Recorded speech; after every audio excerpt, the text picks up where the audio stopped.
And are we recording? Are we? Yes, we are recording. Hello. Hello, I am Dead Fox, and this is Coach, also known as J5 on YouTube. Hello.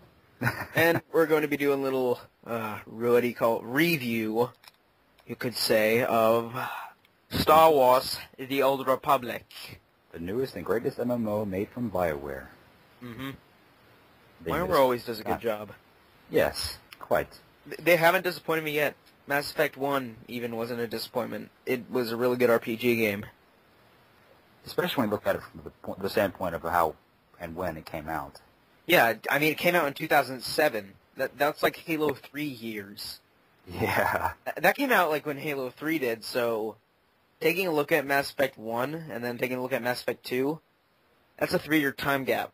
Mass Effect 2 was, in my opinion, it was actually just as good as... More or less, yes. Yeah, it was actually just as good. It was a little bit more action-y than Mass Effect, but it didn't have as much story in it. It just was kind of an aftermath type thing. I really hope they do good on Mass Effect 3. But anyway, let's move on to the actual topic. The Old Republic. Yes. So, the Old Republic puts you in the shoes of your own character, of which you make and customize yourself. A little bit like, I'd say, 100 years, I think, 10 to 100 years after the events of the Old Republic, or Knights of the Old Republic 2. Now, this game has a definite emphasis on the fact that you are your own character. You are making your own saga. This is your time, not Revan's time, and not any other person's time. It's not yours. the Sith exile, not the Jedi exile, not the Exiles' time, not Revan's time. Your time. Not Global Standard Time. That being the case, there's quite a bit of customization and personality involved in this. Yeah. Okay. So here's the thing. Customization is. The customization is actually really good. You can choose what race you want, choose what faction you are, and then you can actually customize it by changing, like, say, tattoos, scars, implants, hair, that kind of stuff. Yeah. And yeah, you continue on with the customization. I'll go into the dialogue a bit later. Well, the customization takes you to the part of where you really create your character. This is really where you make it how you want to be. This is basically you. So, you can customize just about every part of your character. Body size, body type, hairstyles, facial shape, everything. It's a lot like Skyrim, for example. You can change just about anything. This is definitely a good part in the game where you really see what they've done. They put a lot of work into this, especially with the background behind the races and kind of what you get to choose from there. And also the racial powers. Each faction has its own race, which has its own individual abilities and whatnot. Blah, blah, blah. Say, for example, the Imperial side has the actual race, the Sith, and it has the Chiss, a very odd-looking blue-skinned people. Who are not Avatar, because Avatar is yellow eyes and are cat people. More or less. They're actually not. They don't look like it at all.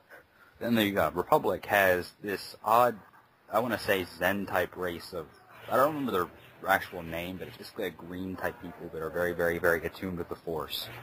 And they have a race very similar to humans that is born with that eyes, so they use the Force to see and the Force to act. And yeah, you can also change like what's covering your quote-unquote eyes, so you could basically look like Adam Jensen. Imagine that, Adam Jensen with a lightsaber. I'm actually gonna, you know what? I'm gonna throw that picture in. I'm gonna throw that picture in to the middle of the thing. Adam Jensen with a lightsaber. Powerful stuff. Yep. Okay, so on to the dialogue. Okay, so the dialogue options are pretty similar to that of Mass Effect and Dragon Age 2, in the sense that I cannot talk today. In the sense that it's a little wheel in the middle, and there's different dialogue options. One that are more along the lines of good and evil. In the case of Mass Effect, it's Paragon and Renegade. In the case of this, it's light and dark side. So one of them you can be like, okay, then I'll do this, and the other one you can be, oh, well, okay. And the other one will be, I'm a complete and total dickbag. Woohoo. Figuratively speaking, of course. Essentially, no, like there's, yeah, like I remember, you can, it's like, Dashad, eat. Yes, master. In this case, it's a lot like Mass Effect, but in a more refined manner. It's as though they combined Knights of the Old Republic with Mass Effect with World of Warcraft, pretty much. But it's not just that. It's its own kind of unique thing. As is with Mass Effect, I'm not able to talk either, James. Yeah. As is with Mass Effect and Knights of the Old Republic and whatnot, you are able to choose different dialogue options of which lead to different parts of dialogue. They're typically investigating type options. Basically, you ask questions to kind of learn about what's happening or what is going to happen, and you typically, have just direct dialogue furthering options. Basically saying something to get the person to finish what they're saying, or to say something and kind of continue it on. And then you, on occasion, will have light side and dark side options, of which are major decisions in the game. Say, for example, you have a Jedi that you've just defeated and cornered as an Imperial. As a result, you will typically get a light and dark side option, light side being to, save him or let him go, and dark side being to kill him on the spot, as would the Sith. Or as a Sith, it would be, one of them would be to just kill him quick, the light side would be to just, kill him quickly, and the other one would be, electrocute him to death, slowly. Either way, this allows you to definitely refine your character to the personality you want it to have. And this is not just, I chose this and now I've got points for this. It's even more in-depth than that. And it's not just run in and kill everything. You have different, it begins to affect your character. As is with Commander Shepard, if you choose to be a renegade, you never heal the facial scars. That's a spoiler to any of you who haven't played it yet. And and with Sith, your eyes start to change color. You get, dark rings around them. You get dark rings around your eyes, your pupils become a slightly more blood red color, you get this very dark, decayed look around your face. You become very, very, very sinister looking. And with the light side, completely retrospect, you begin to look more pure, more... I am a glowing... I can just see, the light side being, you start glowing and floating.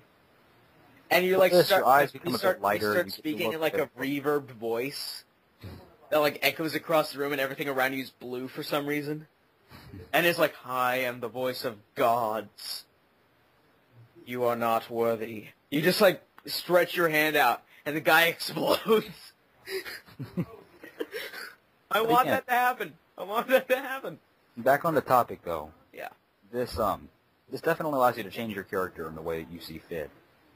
Being, you want to be as straight-up Sith, or, sinisterly evil, that's where the dark side comes in. It will definitely show your actions later on in the game. As with that having been said, this is probably the best point to go on to the classes and what they can do in general. Now, the Imperial side and the Republic side have different classes, as was told before, and each class can then be branched off into two different advanced classes later on in the game. Say, for example, the Bounty Hunter can branch off into the Power Tech and the Mercenary, of which has their own different abilities and different specialities. Now, the Imperial side has a Sith Warrior, Sith Inquisitor, Bounty Hunter, and Imperial Agent, and the Republic side has a Jedi Knight, a Jedi Consular, a Smuggler, and a Trooper. Each of which are their own unique class and can be branched off into their own individual subcategories that have their own individually unique specializations. Say, for example, the Consular is typically more of an acrobatic type, force-using type class, whereas the Jedi Knight is kind of like what you see in the movies, that fighting with the lightsaber all the time type of thing. Lightsabers. Yeah. Now then, I've spent most of my time playing this game as a Sith Inquisitor, which I've branched off into one of its subcategories. It's Sith Assassin. The best way to describe this is like playing as a mini Darth Maul.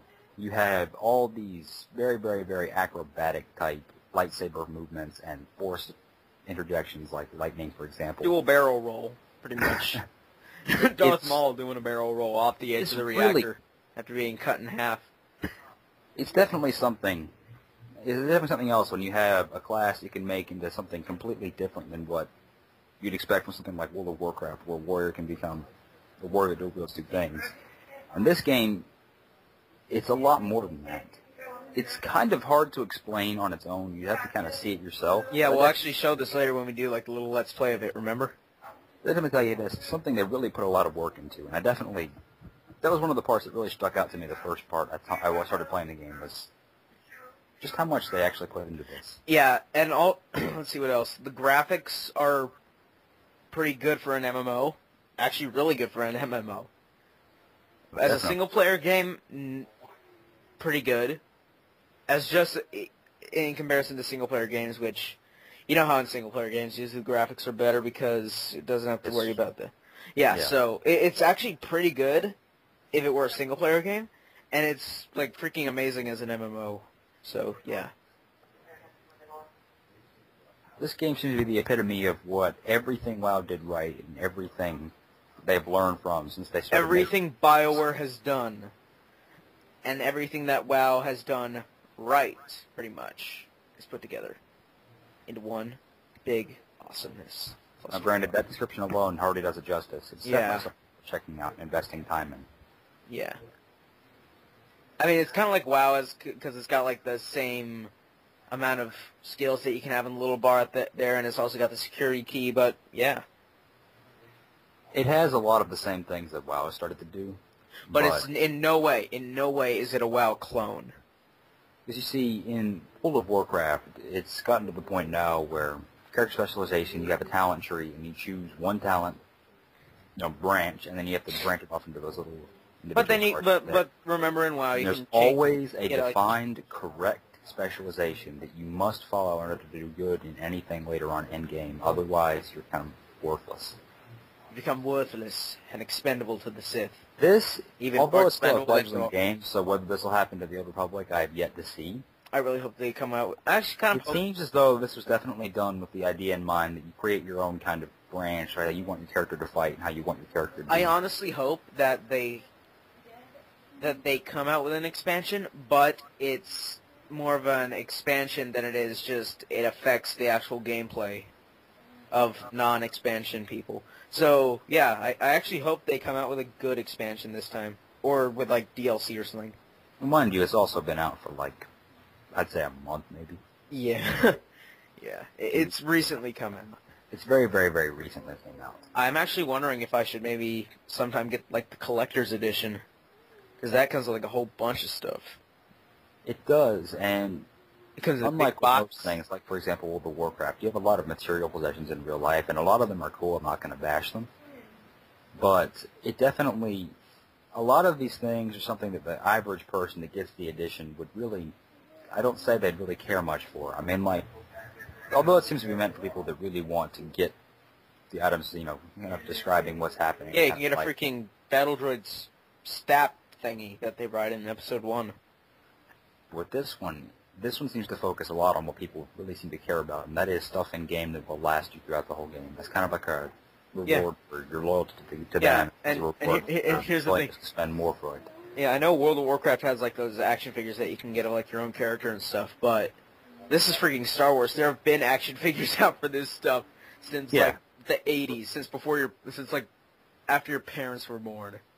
Mind you, as he said, Star Wars, so there's probably more merchandise. It's Star Wars. Stick at, so. All right, we got about a minute left on the timer, so. That being said, overall, I would say BioWare has definitely outdone themselves in this game, and I definitely recommend it to anybody who's watching this to get this game and try it out, because I can guarantee you won't. Yeah, all right, so I guess to finish it off, you should really buy this game. It's completely worth it. It's completely worth the the gratuitous amount of money that it is, but it's still pretty good. It's not pretty good. Saying it's pretty good doesn't do it any good. It's freaking awesome.